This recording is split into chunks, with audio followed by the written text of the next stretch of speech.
s'appelle l'allée des brouillards parce qu'il y avait une source à l'époque qui produisait le matin donc cette ambiance, cette brume, une ambiance onirique, une ambiance de rêve. Et la Grande Bâtisse, c'est le château des brouillards, c'est ce qu'on appelle une folie. Une folie, c'est une villa un peu extravagante et très, très chère qu'on construisait justement pour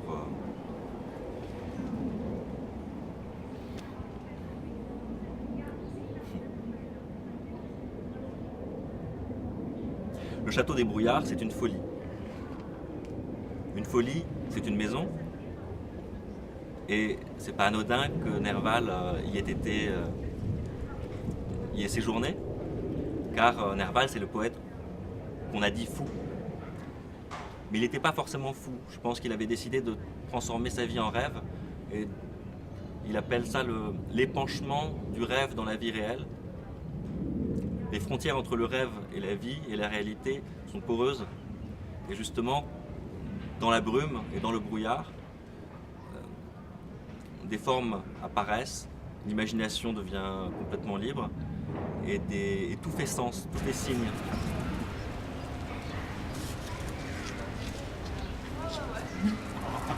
J'aime bien avoir des périodes de vie comme ça, j'ai pu vivre des séquences qui étaient comme un rêve, sauf que c'était en vrai, mais où tout était dense et signifiant comme dans un rêve. Il n'y avait pas de perte. Comme dans un film en fait. Dans un bon film en tout cas. Normalement il n'y a rien de gratuit. C'est très rapproché, c'est très dense. Il y a des moments dans la vie où on peut vivre des séquences comme ça, des vraies séquences. Et Nerval, il a fait de sa vie entièrement une sorte de séquence littéraire et onirique. Dans l'allée des brouillards, on voit aussi qu'habitait un grand playboy du cinéma, Jean-Pierre Aumont, qui a joué dans Drôle de drame. Mais le plus beau chef-d'œuvre de Jean-Pierre Aumont, c'est sa fille, Tina Aumont, qui était une actrice d'une beauté renversante, et qui a joué dans le Casanova de Fellini, et dans des films italiens un peu sexy, des gialli, à la Mario Bava ou Dario Argento, mais un peu avant. Enfin, c'était deux sex symboles finalement.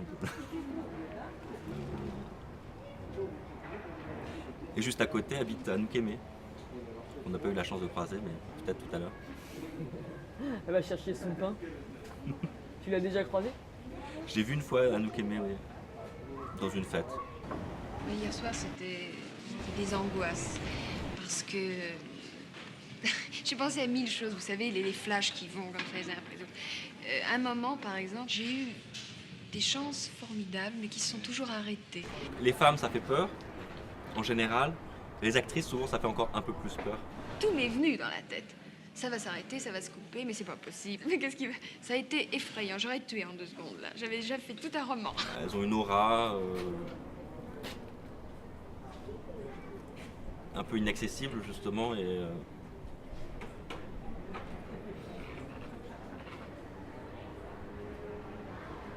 Elle... Tu souhaites?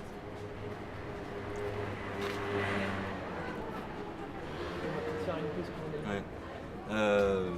C'est bon? Non, les actrices, elles me mettent dans le... Oh, je sais pas, c'est la merde. Pardon.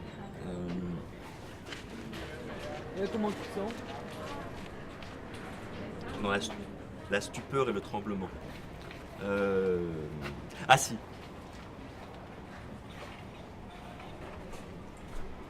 Montmartre. Alors, Nerval dit que c'est le mont de Mars, et c'est aussi le mont des martyrs. Et ça serait l'endroit où on était, l'allée des brouillards, d'après Montmartre, l'endroit où Saint-Denis a été décapité. Et lui, c'est un saint qui dit céphalophore, c'est-à-dire qu'il porte sa tête.